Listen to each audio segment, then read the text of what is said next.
Now देखो हमारे पास इसके अंदर क्या सीन आता है, हमें इसके अंदर क्या पढ़ना है, हमें पढ़ना है एसिड बेस्ड टाइट्रेशन। ठीक है, तो जब हम एसिड बेस्ड टाइट्रेशन की बात करते हैं, ठीक है, जब हम एसिड बेस्ड टाइट्रेशन की बात करते हैं, आप लॉजिक समझो क्या होता है।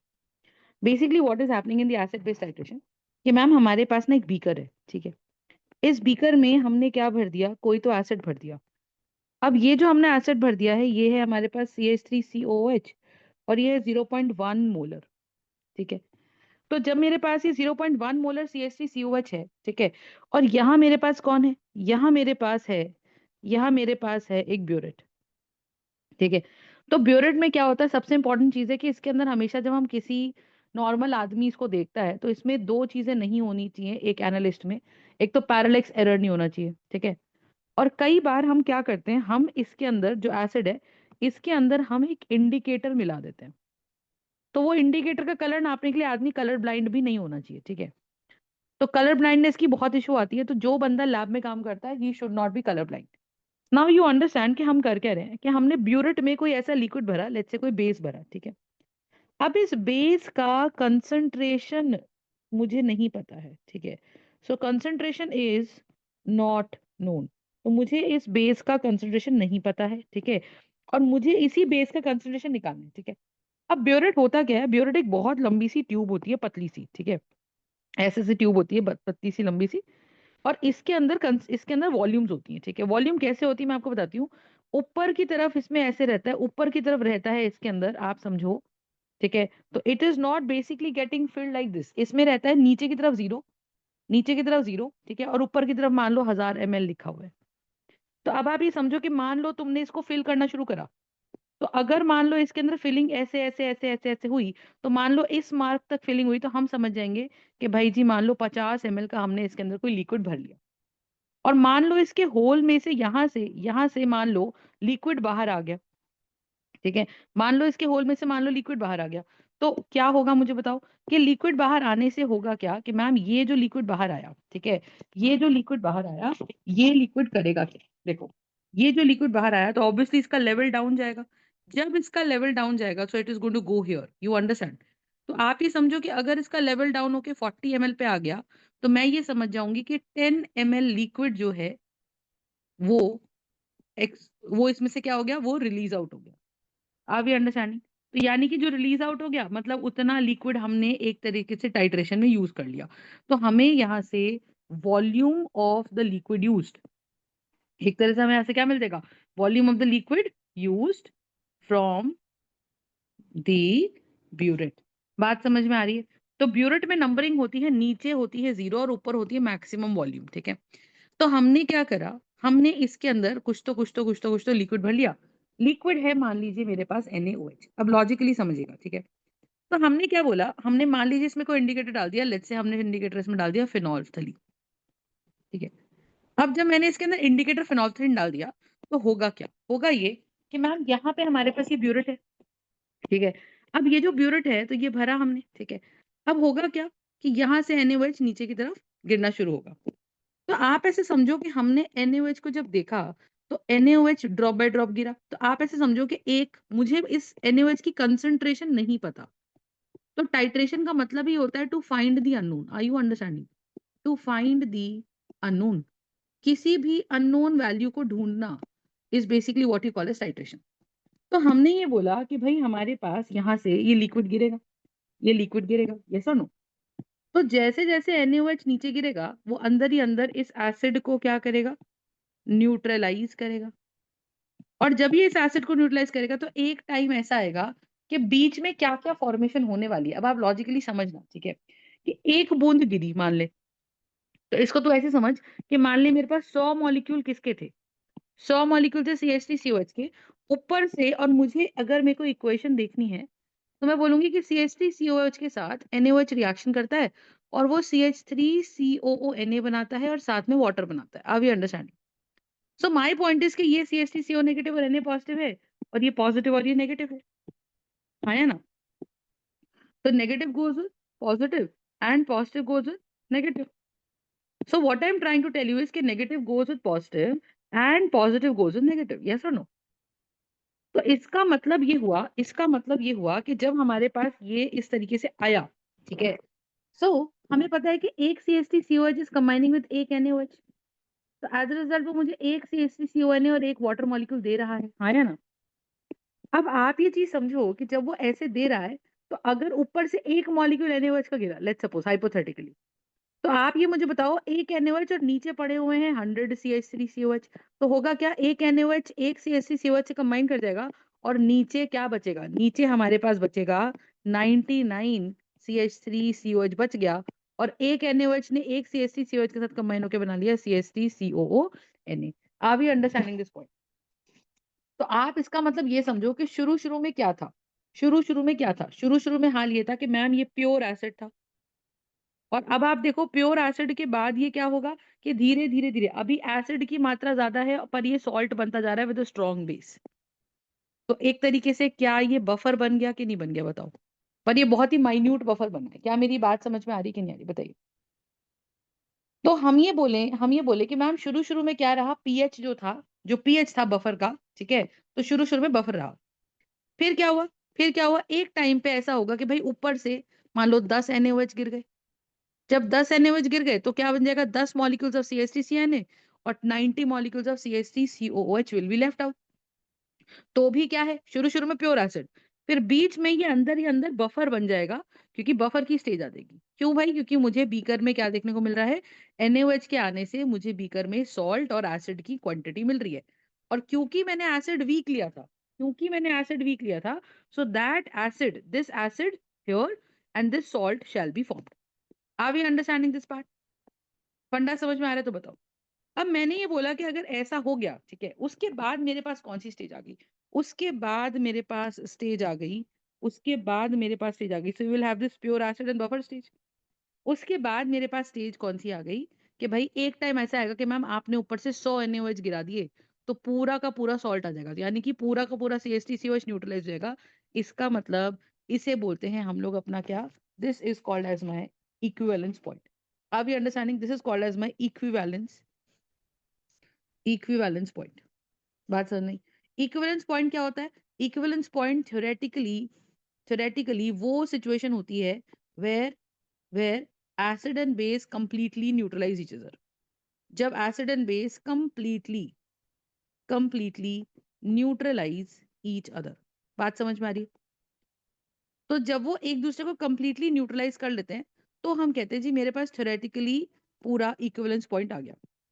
तो आप ये चीज समझो कि मेरे पास क्या है, we'll have pure acid, we'll have the buffer stage. उसके बाद मेरे पास सॉल्ट बन जाएगा एक टाइम पे, ठीक है, और सॉल्ट के बाद भी अगर तुम NaOH डालते रहो तो फिर वो बन जाएगा pure strong base. Are we understanding my point? Concept समझ में आ गया, हाँ या ना? सो यू अंडरस्टैंड कि जब भी हम थेरेटिकली इसकी बात करते हैं, तो आप जब न्यूट्रलाइजेशन करने की कोशिश करते हो तो हम बात करते हैं इक्विवेलेंस पॉइंट पे। प्रोसेस समझ में आया कि नहीं आया मुझे बताओ? तो आप ये चीज समझो कि जब हमने बीकर लिया तो ब्यूरेट लिया, ठीक है, तो ऊपर से क्या कर रहे हैं हम लोग बताओ, तो नीचे एक लिक्विड भरा, वो लिक्विड जैसे मान लीजिए CH3COOH था, तो इस लिक्विड को हम लोग बोलते हैं टाइट्रेट। टाइट्रेट की मुझे कंसंट्रेशन भी पता होती है और मुझे इसकी वॉल्यूम भी पता होती है। लेकिन जो ऊपर हम ब्यूरेट ले रहे हैं, उस ब्यूरेट का हाल क्या है? उस ब्यूरेट का हाल ये है कि मैम इसकी वॉल्यूम जो है वो वी मैक्स है, और नीचे से धीरे धीरे बेस मान लो गिरेगा, तो ऊपर जो हम लेते हैं उसको ब्यूरेट में लिया जाता है। तो burette is a small pipe, और वो जो लिक्विड हम ऊपर ले रहे हैं बेटा उसे हम बोलते हैं टाइट्रेंट। टाइट्रेंट की मुझे concentration is to be calculated, ठीक है, लेकिन उसकी वॉल्यूम मुझे पता होती है कि वॉल्यूम हमने कितनी यूज करी। तो मान लो ये वाला मार्क 100 ml था, और नीचे जब ये आया तो यहाँ पे हम कह रहे जी 60 ml था। तो बेसिकली इट इज 0 से 60 पे है और पहले 0 से 100 पे था, यानी कि ये 40 ml यूज हो गया। तो अब आप ये समझो कि हमने बोला कि नीचे जो हमने CH3COH ले लिया वो हमने 0.1 मोलर ले लिया, ठीक है, और वो हमने 100 ml ले लिया। इसकी कंसंट्रेशन मुझे पता है, इसकी वॉल्यूम पता है, लेकिन ऊपर वाले बेस की टाइट्रेंट की मुझे कंसंट्रेशन कैलकुलेट करनी है। तो मैं एक सिंपल फॉर्मूला लगाती हूँ क्योंकि हमें पता है, तो हम बोलते हैं number of gram equivalence of acid must be equals to the number of gram equivalents of the base। must be equal to the number of gram equivalents of the base. Are we understanding? The number of gram equivalents of the acid must be equal to the number of gram equivalents of the base. फंडा समझा? और अगर ये gram equivalence of acid and base equal हैं तो हम क्या बोलेंगे कि मैम ये कंसंट्रेशन और वॉल्यूम का खेल हो गया और अब ये अच्छे से रिएक्ट यहाँ पे कर जाएगा। समझ में आ रही बात? तो आप ये चीज समझो कि हम इसमें फॉर्मूला लगाते हैं N1 M1 क्योंकि हमें पता है molarity into N factor is equal to normality.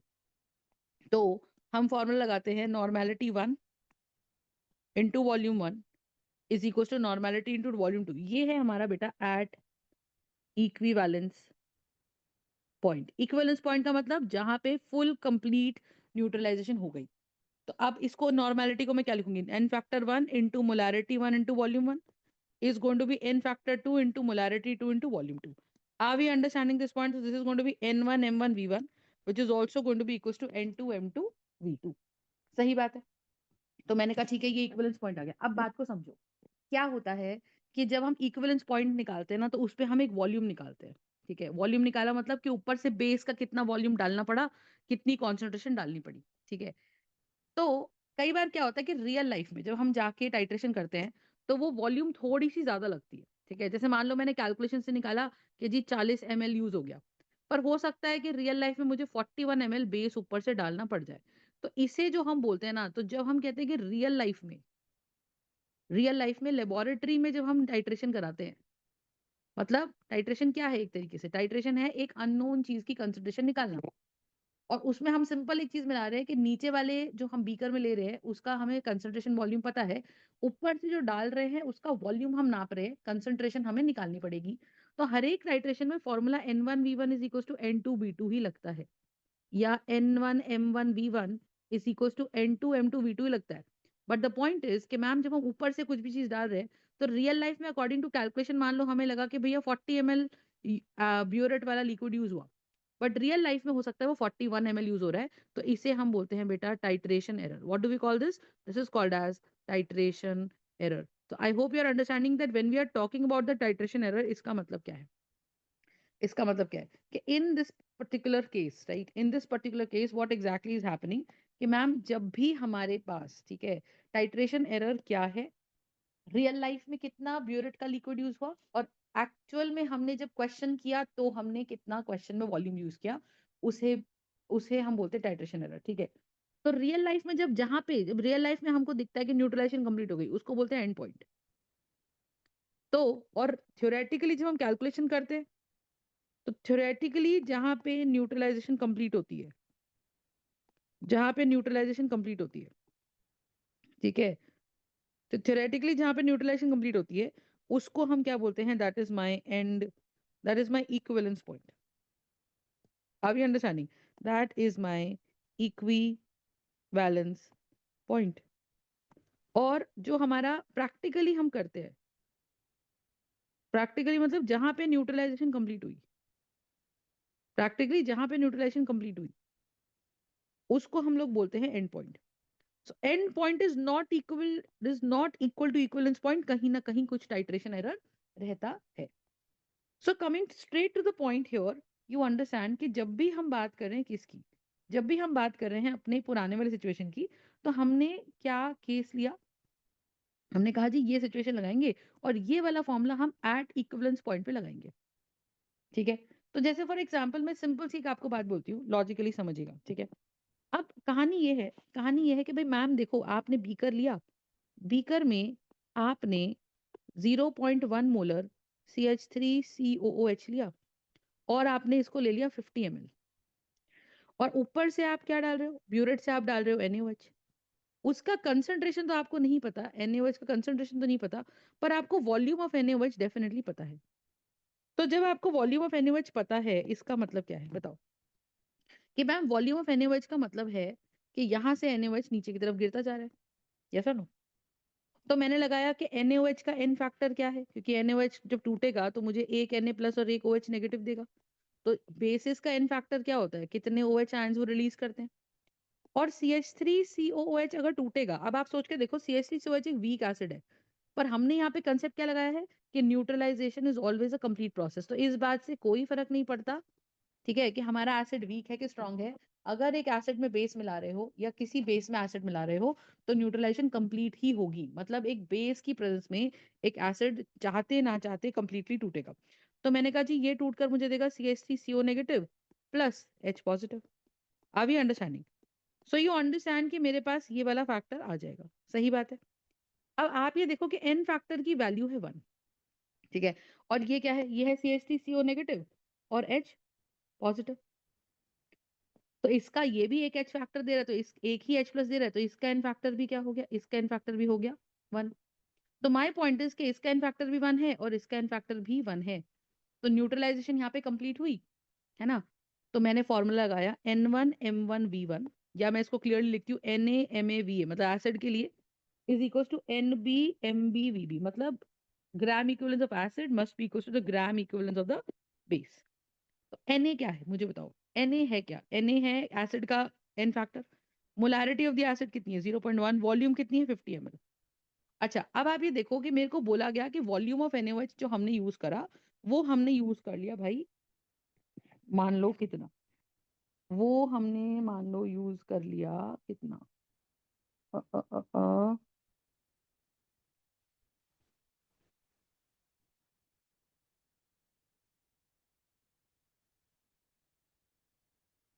एक मिनट,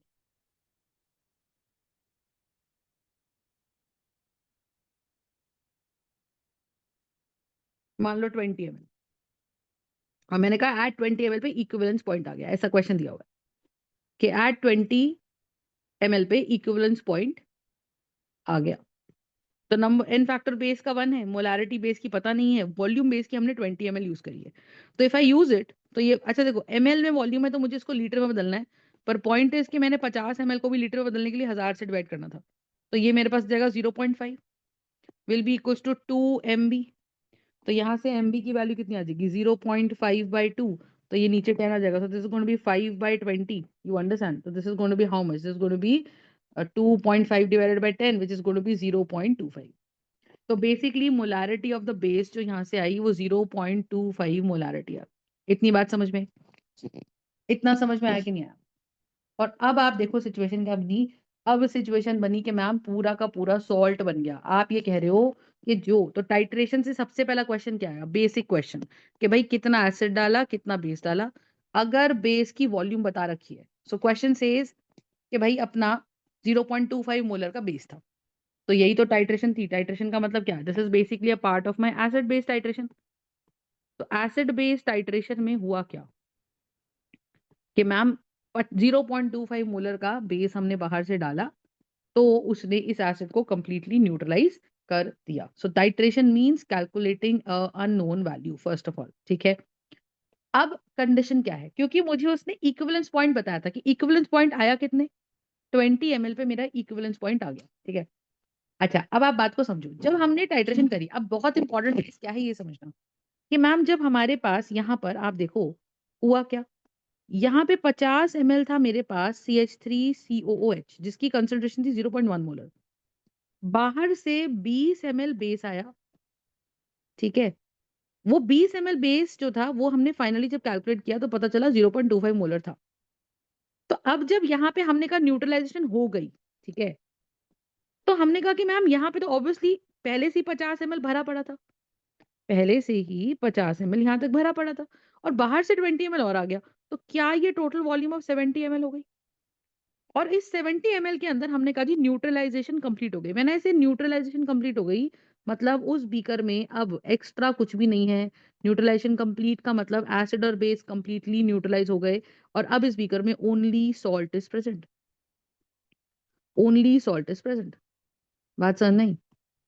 तो अगर ओनली सॉल्ट इज प्रेजेंट तो अब इस केस में हम सॉल्ट हाइड्रोलिसिस के फॉर्मूले अगर हमको याद है तो हम सॉल्ट हाइड्रोलिसिस से सॉल्ट का फॉर्मूला पीएच निकालेंगे। तो यहाँ सॉल्ट कौन सा बना? यहाँ सॉल्ट बना CH3COONA। You understand my point? Which means कि यहाँ पर अगर मैं बोल रही हूँ जी CH3COH is combining with NaOH, तो ये मुझे देता है CH3COONA और साथ में देता है वाटर। Are we understanding? तो ये मेरे पास नेगेटिव और ये पॉजिटिव और ये पॉजिटिव और ये नेगेटिव, तो negative goes with positive and positive goes with negative. Yes और नो? तो ये नेगेटिव है और ये पॉजिटिव है और ये वाटर बना। तो मैंने कहा था जी मेरे पास ये 0.1 मोलर इंटू 50 ml है, तो इसको 1000 से कन्वर्ट करेगा या मिली मोल्स निकाल दे इसके। तो मिली मोल्स अगर हम निकालेंगे तो कितना बनेगा बता, ये बनेगा 5 मिली मोल्स। और NaOH कितना लिया था हमने, 0.25 मोलर लिया था, ऐसा हमने लिया था 20 मिलीलीटर, तो ये भी कितना बनेगा 5 milli moles. Are we understanding? इसका मतलब कि यहाँ पे जो मेरा सॉल्ट बना, एक स्टोइशियोमेट्रिकली एक CH3COH से एक NaOH रिएक्शन करके 5, तो एक CH3COH बनाता है। इसका मतलब ये क्या देगा, इसका मतलब ये देगा मुझे 5 milli moles of CH3COONA। Are we understanding this part or not? So the idea here is what? कि we will have this millimoles. Yes or no? अब ये जो millimoles of salt मेरे पास बने हैं, पर ये बने हैं बेटा आपकी बार 70 ml में। क्यों? क्योंकि जब हम एसिड और बेस मिक्स कर रहे थे, तो जब भी क्वेश्चन बोले कि मिक्सिंग हो रही है या टाइट्रेशन हो रही है, तो टाइट्रेशन का मतलब यही है कि नीचे बीकर में कुछ रख के ऊपर से कुछ उसमें भरा जा रहा है। तो एक नया सोल्यूशन बीकर में बन रहा है जिसकी वॉल्यूम अब डेफिनेटली बढ़ गई है, तो हमें वहां पे न्यू कंसंट्रेशन निकालनी पड़ेगी। तो न्यू कंसंट्रेशन ऑफ सॉल्ट कितनी हो गई? न्यू कंसंट्रेशन ऑफ सॉल्ट हो गई 5 मिलीमोल डिवाइडेड बाय 70, क्योंकि मोल्स अपॉन वॉल्यूम। अब आप देखो मोल्स है मेरे पास 5 मिलीमोल्स, इसको मैं डिवाइड कर दूं 1000 से to convert into moles, divided by volume is in 70 millilitre, उसको भी डिवाइड कर दूं divide by 1000 to convert into litre. तो आइडियली ये बनेगा मेरे पास 7/1000, तो this is basically going to be how much? ये मेरे पास बन जाएगा 5/1000 इंटू 1000/70। तो बेसिकली न्यू कंसंट्रेशन का मतलब क्या होता है? Total moles upon total volume in litre. तो सॉल्व करके न्यू कंसंट्रेशन आएगी 5/70, which is approximately going to be how much? 7 10 7 7 49, 7 1 तो 7.1, तो अप्रोक्सीमेटली आ जाएगा 0.71 मोलर। ये मेरे पास कंसंट्रेशन किसका आया है बेटा? ये मेरे पास कंसंट्रेशन आया है हमारे सॉल्ट का। तो ठीक है, this is my concentration of my salt in the beaker which is form. मैं बहुत स्टेप बाय स्टेप चल रही हूँ, ठीक है? ये कंसेप्ट अपने को समझ में आना चाहिए कि जब भी सॉल्ट बनेगा तो first new concentration has to be calculated which is form. अब अगर आपको बोले कि भाई बताओ एट एंड पॉइंट या एट इक्विवेलेंस पॉइंट पीएच बताओ क्या बना सोल्यूशन का, तो आप बोलोगे कि भाई एट इक्विवेलेंस पॉइंट तो सिर्फ सॉल्ट है। तो बेसिक सॉल्ट का फॉर्मूला क्या रहता है हमारे पास? What is the formula of the basic salt? बताओ। जब हम पीएच निकालते हैं किसी बेसिक सॉल्ट का, तो वो कितना बनता है बताइए? So how much is that formula? So वो बनता है मेरे पास बेसिक सॉल्ट का formula pH is equal to 7 plus half of pKa plus log C. ये फॉर्मूला अभी हम सीखेंगे कहाँ से आया, बट अभी के लिए हम बेसिक सॉल्ट है, क्योंकि मेरे को पता चला CH3CONA बना, तो इट्स अ बेसिक सॉल्ट, तो उसका पीएच का फॉर्मूला ये होता है। तो ये हमारा फॉर्मूला हमने कैलकुलेट कर लिया। This is going to represent the pH of a basic salt. और क्योंकि वो पीएच है तो बेसिक सॉल्ट बता रहा है, ठीक है? क्योंकि वो पीएच है तो बेसिक सॉल्ट अपने को बता रहा है। तो इसका मतलब क्या है? इसका मतलब क्या है? क्योंकि वो पीएच है तो बेसिक सॉल्ट बता रहा है, तो अब हम इसके अंदर कंसंट्रेशन डाल देंगे, ठीक है? तो अब हम इसके अंदर कंसंट्रेशन डाल देंगे, तो ये कितना आ जाएगा मेरे पास? ये आ जाएगा मेरे पास कितना? ये आ जाएगा pH here is going to be equal to 7 plus half of log. अच्छा, मुझे के ए पता होना चाहिए एसिटिक एसिड का। जनरली जो करेक्ट वैल्यू दे रखी है एसिटिक एसिड की, वो दे रखी है 1.8 इंटू 10⁻⁵। तो जब आप इससे पीके निकालते हो इसका, तो 5 माइनस लॉग 2 मोटा मोटा 4.73 के आसपास वैल्यू आती है। तो हमने पीएच डाला 4.73 प्लस लॉग ऑफ 0.7, ठीक है? ये मेरा पीएच निकल के आएगा। इसको सॉल्व करो जरा कितना, इसको सॉल्व करो कितना। तो हमारे पास यहाँ पे कितना आया? 7 प्लस हाफ ऑफ कितना आ रहा है भाई पीएच? कितना आ रहा है पीएच इसका? सॉल्व कर इसको। हाफ ऑफ 4.73 प्लस लॉग 0.7 कितना होता है? कैलकुलेट कर ले एक बार। मैम कुछ 0.3 के अराउंड होगा। 0.3 के अबाउट। तो आप ये देखो कि पीएच की जो वैल्यू है वो है 7 प्लस हाफ ऑफ, ठीक है? तो 4.73 प्लस 0.3 मोटा मोटा 5 के आसपास आ गया। तो ये कैलकुलेट करके मैम वो 2.5 आ जीरो गया। पॉइंट वन फाइव होता है, उस 0.7 का 15 होता तो अच्छा, तो ये मेरे पास आ जाएगा मोटा मोटा 0.115 litre. So if I solve this value, ये मेरे पास आ गया कितना 4.88, उसका आधा, तो ये कितना बन गया बेटा 2.44, तो ये मेरे पास बन गया 9.44 का मेरा पीएच बन गया। तो एट एंड पॉइंट मेरा इक्विवेलेंट कितना है 9.44। बात समझ में आई? ठीक है, आप देखो क्या कहा है। तो हमने कहा भाई at equivalence point, at equivalence point, ये तो कहानी हो गई किसकी, 9.44 मेरा भैया बन गया क्या, पीएच ऑफ द सोल्यूशन, जब हमारा हमने बोला कि न्यूट्रलाइजेशन कंप्लीट हो गई। बात समझ में आई कि नहीं बताओ? अब कहानी क्या है? ठीक है, अब कहानी क्या है? कहानी ये है, कहानी है कि मैम ठीक है चलो इक्विवेलेंस पॉइंट आ गया, ये जो हम काम कर रहे हैं ये तो हम थ्योरेटिकली कर रहे हैं, यस और नो? ये जो हम काम कर रहे हैं ये तो हम थ्योरेटिकली कर रहे हैं, सही बात है। अब अगर ये काम हम थ्योरेटिकली कर रहे हैं, ठीक है, now see what exactly is happening. जब ये काम हम थ्योरेटिकली कर रहे हैं ना, इसका मतलब क्या है? इसका मतलब ये है, इसका मतलब ये है कि जब ये काम थ्योरेटिकली हो रहा है कि रियल लाइफ में हमने करा क्या होगा, रियल लाइफ में हमने एक बीकर लिया होगा जो कि हम सीख ही रहे हैं, फिर मैम हम उसमें एसिटिक एसिड या कोई भी एसिड भर रहे हैं जिसकी कंसंट्रेशन वॉल्यूम अपने को पता है, ठीक है जी, बहुत बढ़िया। फिर ठीक है, तो हमने इसके अंदर कोई एसिड भर लिया फिर हम क्या कर रहे हैं कि मैम हम ऊपर से बेस टपका रहे हैं, ठीक है जी, बहुत बढ़िया। लेकिन हमें कब पता चलेगा रियल लाइफ में, हमें कब पता चलेगा रियल लाइफ में कि भाई न्यूट्रलाइजेशन हो गई, हम तो बेस को डालते जा रहे हैं डालते जा रहे हैं डालते जा रहे हैं, हमें कब पता चलेगा कि कब रुकना है, हमें कब पता चलेगा कि कब नीचे पड़ा हुआ एसिड जो है वो फुल्ली न्यूट्रलाइज हो गया। तो आप समझो हमने क्या करा, हमने थोड़ी समझदारी करी। लेट्स सपोज हमने इसके अंदर इंडिकेटर ले लिया फिनोल्फथालीन। अब आप ये देखो कि फिनोल्फथालीन क्या करता है, फिनोल्फथालीन का हमने बेसिक नेचर 10th क्लास में पढ़ा है कि फिनोल्फथालीन अगर एसिड डालो, फिनोल्फथालीन का नेचुरल कलर कलरलेस होता है, और एसिड डालने पे भी वो कलरलेस ही लेता है लेकिन अगर फिनोल्फथालीन में हमने कोई बेस डाल दिया तो फिर वो पिंक हो जाता है, फिर वो पिंक हो जाता है। तो माय पॉइंट है कि अगर उसमें एसिड डालने पे वो कलरलेस रहता है और बेस डालने पे वो पिंक हो जाता है ठीक है, तो आप ये चीज समझो हुआ क्या, हुआ ये कि मैम हमने इसमें ना फिनोल्फथालीन डाल के छोड़ दिया। तो जब हमने फिनोल्फथालीन डाल के छोड़ दिया तो व्हाट एग्जैक्टली हैपेंड, हुआ ये कि मैम वो तो कलरलेस था और एसिड भी कलरलेस था, तो हमें यहाँ पे एक तरीके से ट्रांसपेरेंट कलरलेस लिक्विड दिख रहा था, ठीक है, बट एक्चुअली वो लिक्विड के अंदर एसिड और फिनोल्फथालीन दोनों मिले हुए थे।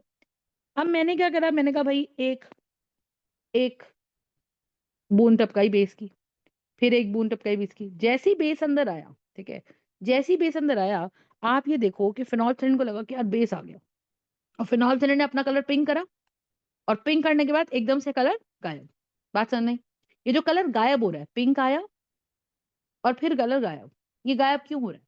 क्योंकि जैसे ही हमने बेस डाला, वो बेस ने कलर चेंज करा, लेकिन क्योंकि वो बेस अंदर जाते ही एसिड से रिएक्ट कर गया था और न्यूट्रलाइज होकर सॉल्ट बना लिया था, तो शुरू शुरू में अगर आप थोड़ा सा ध्यान दो तो हमारे पास क्या कॉम्पोजिशन थी, हमारे पास थी 100 मॉलिक्यूल थे CH3COOH के, और NaOH जैसी एक आया तो मेरे पास एक मॉलिक्यूल बन गया CH3COONA का, और 99 मॉलिक्यूल्स मेरे पास किसके रह गए, 99 मॉलिक्यूल्स रह गए CH3COH के। फिर मेरे पास 98 मॉलिक्यूल्स रह गए CH3COOH के, और 2 मॉलिक्यूल्स रह गए मेरे पास CH3COONA के। तो अभी भी ये सॉल्ट ही बन रहा है ना, लेकिन एसिड की क्वांटिटी तो अभी बहुत ज्यादा है। तो ये जो सोल्यूशन रहा होगा इसका पीएच लेस देन 7 रहा होगा इनिशियली, क्योंकि अभी एसिड ज्यादा है और सॉल्ट कम है। लेकिन आप समझो, जब धीरे धीरे धीरे धीरे तुम बेस की ड्रॉप टपकाते गए टपकाते गए टपकाते गए, तो क्या हुआ, कलर पिंक, फिर सब फिर फेड हो गया, फिर पिंक, फिर फेड हो गया, फिर पिंक, फिर फेड हो गया। आप समझो धीरे धीरे धीरे धीरे जब आपने 100 मॉलिक्यूल्स ऑफ बेस टपका दिए, तब जाके इसके अंदर क्या आएगा कि मैम एक टाइम पे अब पूरा सॉल्ट बन चुका है, ठीक है, और वो जो सॉल्ट बन चुका है, आप मुझे बताओ उस सॉल्ट का पीएच क्या है, 9.37 आया, अभी हमने देखा, अभी कैलकुलेट करके आया ना, तो 9.3 के आसपास वैल्यू आई, क्योंकि एंड पॉइंट आ गया। और जब वो फाइनल न्यूट्रलाइजेशन हो गई, जब पूरा एसिड और बेस न्यूट्रलाइज हो गया और पूरा का पूरा सॉल्ट यहाँ बन गया, समझ रहे हो? तो उस केस में हुआ क्या, जब पूरा का पूरा सॉल्ट यहाँ बन गया, तो उस केस में हुआ क्या, हुआ ये, हुआ ये कि मैम अब यहाँ पे पूरा का पूरा कलर परमानेंटली पिंक हो गया। फाइन, बात समझ नहीं? पूरा का पूरा कलर परमानेंटली पिंक हो गया, क्यों हो गया? क्योंकि अब इसके अंदर अगर एक भी एक्स्ट्रा बूंद किसकी है, एक भी एक्स्ट्रा बूंद अगर हमारे पास बेस की है, समझ रहे हो, एक भी एक्स्ट्रा बूंद बेस की है, तो क्या होगा बताओ, कि वो बेस इस फिनोल्फथालीन को पिंक कर देगा। तो अब हम कहेंगे कि जी अब हम इसके अंदर और बेस नहीं गिराएंगे, यानी कि 40.5 ml पे या 20.5 ml पे हम रियल लाइफ में हम अब बेस गिराना इसके अंदर रोक देंगे। तो हम कहेंगे क्योंकि पूरा कलर पिंक हो गया, पहले वो फ्लक्चुएट कर रहा था, बेस आता था पिंक होके फेड हो जाता था, पिंक फेड पिंक फेड, लेकिन जब हमने इतना बेस डाल दिया कि सारा पड़ा हुआ अंदर एसिड न्यूट्रलाइज हो गया, तो धीरे धीरे धीरे धीरे धीरे धीरे आप देखो क्या हुआ कि CH3COONA बनने लग गया। जब CH3COONA बनने लग गया तो इसका मतलब क्या हुआ कि मैम वो जो CH3COONA था अपना, है ना, this CH3COONA did what, this CH3CONA actually did what, कि इसकी कंसंट्रेशन हमारी यहाँ बढ़ती गई। और जब इसकी कंसंट्रेशन यहाँ बढ़ती गई, ठीक है, तो एक टाइम आया कि भाई सॉल्ट बन गया। अब सॉल्ट के बाद अगर तुम डालोगे तो एनएच तो स्ट्रॉन्ग बेस है ही, उसका पीएच तो 9.3 से भी बहुत ज्यादा है। तो अब जब बेस डालोगे और बेस ही डालते जाओगे तो ऑब्वियसली वो सोल्यूशन एक्सट्रीमली बेसिक हो जाएगा। तो हम तो क्या कर रहे हैं जी, जहां सॉल्ट बन गया 100 के 100, हम वहीं रुक गए। तो आइडियली एंड पॉइंट मेरा जो होता है वो रियल लाइफ में हम चेंज से दिखाते हैं कि इंडिकेटर यहाँ डालना पड़ता है। तो अगर आप ऐसे सोचो कि भाई आप भी कर लो, उसमें सिर्फ आप एसिड डालो और ऊपर से बेस टपकाते जाओ, तो आपको कभी समझ ही नहीं आएगा रियल लाइफ में कि कहाँ बेस गिराना रोकना है। तो रियल लाइफ में अगर हम प्रोसेस देखें तो हमने क्या करा, बेस गिराया रोका, बेस गिराया रोका, बेस गिराया रोका, and then the neutralisation process occurs. Are we understanding this part? ठीक है। तो जब हम इक्विवेलेंस पॉइंट की बात करते हैं तो हमने कहा मैम ये देखो, अब यहाँ पे पीएच हमने देखा कि पीएच वाज 9.44। तो पॉइंट इसके मैम ऐसे तो बहुत सारे इंडिकेटर है, आप फिनोल्फथालीन यूज कर लो, है ना, आप मिथाइल ऑरेंज यूज कर लो, आप ब्रोमोथाइमोल यूज कर लो, आपने फिनोल्फथालीन ही क्यों चूज किया? करने को तो हम बहुत सारे इंडिकेटर यूज कर सकते थे, डालने को तो आप यूनिवर्सल इंडिकेटर डाल लो मैम, आपको तो एंड पॉइंट निकालने से मतलब है ना। लेकिन आप हर टाइट्रेशन में कोई भी रैंडम इंडिकेटर यूज नहीं कर सकते, ठीक है। इंडिकेटर्स की अपनी एक अपनी कहानी चलती है। इंडिकेटर क्या करते हैं, इंडिकेटर लाइफ में ना बहुत हाई एस्टीम वाले लोग हैं, ठीक है, वो ये कहते हैं कि यार हमें तुम उठा के कहीं भी यूज कर लोगे, हम ऐसे अपना एक्सप्लॉइटेशन नहीं कराएंगे। तो फिनोल्फथालीन ने ना अपनी रेंज सूट कर रखी है। फिनोल्फथालीन कहता है कि कहीं पे भी रेंज अगर 9.3 से लेकर, ठीक है, अगर कहीं पे भी रेंज 9.3 से लेकर मोटा मोटा 8.3 से लेके अगर रेंज 10.3 के बीच में रहेगी सोल्यूशन की, तो मैं वहीं पर पीएच चेंज करूंगा। ये फिनोल्फथालीन की रेंज है। तो ना ही अगर सोल्यूशन मैंने मान ले, मैंने कोई सोल्यूशन ले लिया जो बेसिक तो है, जिसका पीएच 11 है। अब हमने ये बात पढ़ी है कि फिनोल्फथालीन क्या करता है, बेसिस में कलर पिंक कर लेता है, लेकिन आपको पता है कि जो बेसिस में वो कलर पिंक करता है, रियल लाइफ में उस बेस का पीएच 8.3 से 10.3 के बीच में ही होना चाहिए बस। अगर उस बेस का पीएच 11 हो गया, या अगर उस बेस का पीएच हमारा 8 या 8 से कम हो गया, 7 भी हो गया, चल 7 या 7.5 भी हो गया, चल वो भी कंसिडर कर लेगा ये, ठीक है, तो ये हमारा फिनोल्फथालीन क्या करेगा, फिर से कलरलेस हो जाएगा। तो इसका मतलब अगर तुम सोचो कि मैं बेस डालती जाऊं डालती जाऊं डालती जाऊं डालती जाऊं डालती जाऊं, तो ये पिंक कलर फिर से फेड होके ब्लू व्हाइट हो जाएगा, कलरलेस हो जाएगा। यानी कि फिनोल्फथालीन बेस में पिंक तो होता है, कलरलेस से पिंक तो चेंज होता है, लेकिन वो जिस सोल्यूशन में जिसको आप बेस बोल रहे हो, उस बेस की कंडीशन ये है, फिनोल्फथालीन ये कहता है कि भैया मेरा पीएच, मैं अपना कलर चेंज तभी करूंगा जब तुम मुझे बेसिक सोल्यूशन में डालोगे। पर कौन सा बेसिक सोल्यूशन, जिसका पीएच 8.3 से लेकर 10.3 के बीच में होगा, बस उन्हीं में चेंज करूंगा और अदरवाइज चेंज नहीं करूंगा। तो बेसिकली आप ये मान के चलो कि हमारे जितने भी इंडिकेटर्स होते हैं ये सब बफर्स होते हैं, ठीक है, और ये बेस्ट बफर्स की रेंज होती है 8.3 से 10.3। तो when I am talking about buffer solution, तो टाइट्रेशन डिस्कस करना हमारे लिए यहाँ पे मैंडेटरी हो जाता है। तो आप ये चीज समझो कि भाई अब देखो, तो इसीलिए क्योंकि यहाँ फिनोल्फथालीन डालना was why was this a suitable choice, this was a suitable choice because the solution was a salt of weak acid and strong base, उसका पीएच हमारा 8.3 से 10.3 की रेंज में जनरली आ जाता है।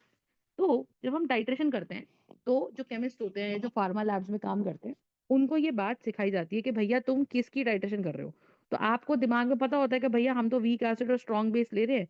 तो वीक एसिड स्ट्रॉन्ग बेस की generally range जो आती है, जनरली रेंज जो आती है वो 7 से 10.3 या 10.5 के बीच में आती है। और बिकॉज दैट इज देयर, और फिनोल्फथालीन भी उसी रेंज में काम करता है मोटा मोटा, तो आप ये देखो कि इस हिसाब से हम हिसाब लगाएंगे कि मैम इस तरीके की टाइट्रेशन के लिए जो बेस्ट इंडिकेटर है वो हमारा कौन बन जाता है, वो फिनोल्फथालीन बन जाता है। ठीक है, अब जैसे हम बोलते हैं मिथाइल ब्लू, मिथाइल ब्लू, अब मिथाइल ब्लू क्या कहता है, ठीक है, या हम वो बोलते हैं ना methyl orange.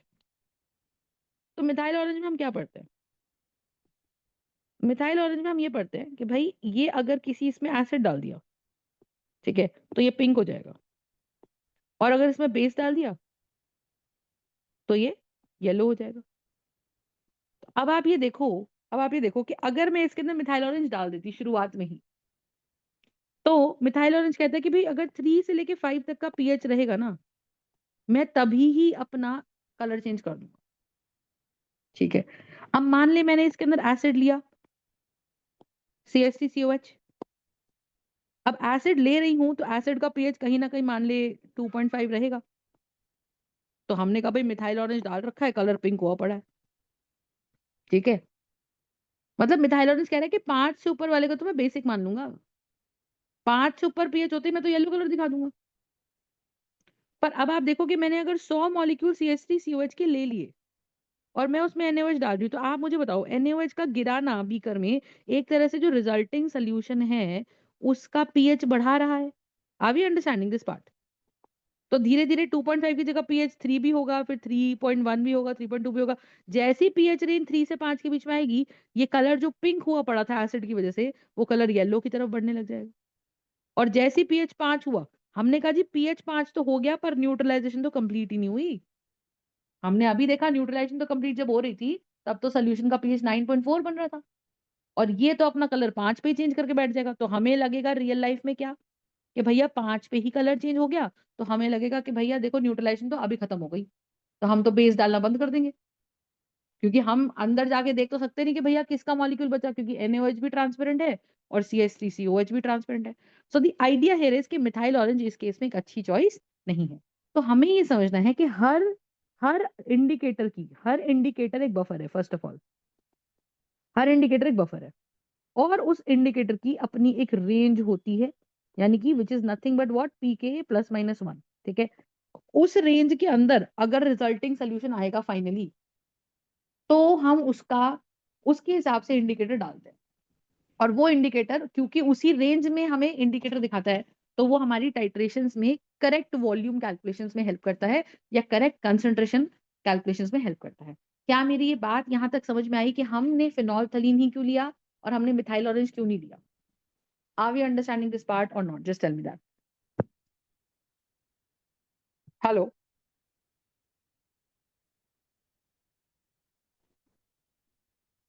Are we understanding बेटा?